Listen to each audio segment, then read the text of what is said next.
आप सुन रहे हैं एजी एंटरटेनमेंट की धमाकेदार प्रस्तुति। Music by Kanchan Raj, Hajipur Vaishali.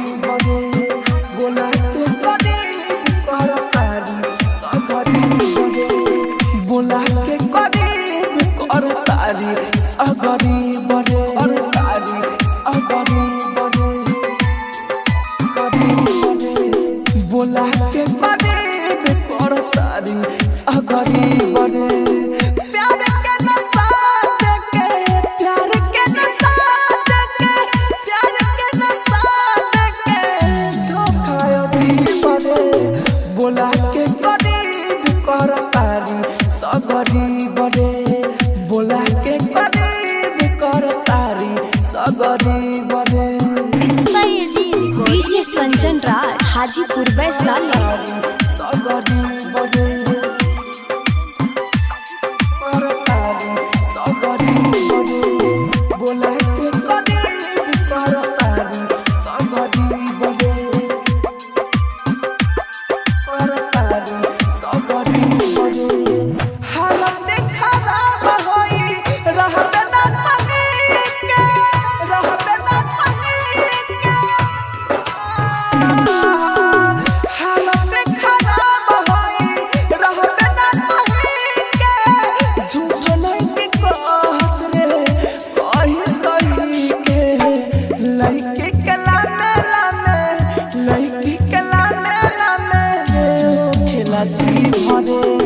बोला के करीब कर तारी सगरी बरे, बोला के करीब कर तारी सगरी बरे।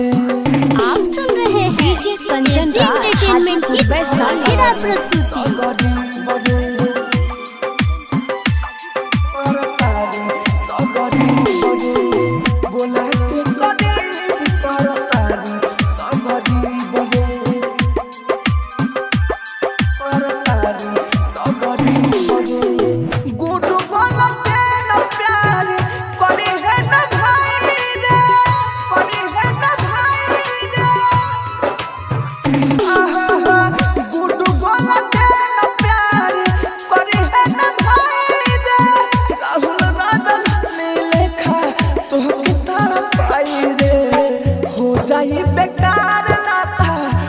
चाहिए बेकार नाता तो ही नसीब रे, बोला के करीब कर तारी सगरी बरे, बोला के करीब कर तारी सगरी बरे। स्टूडियो रोशनपुर सपहा।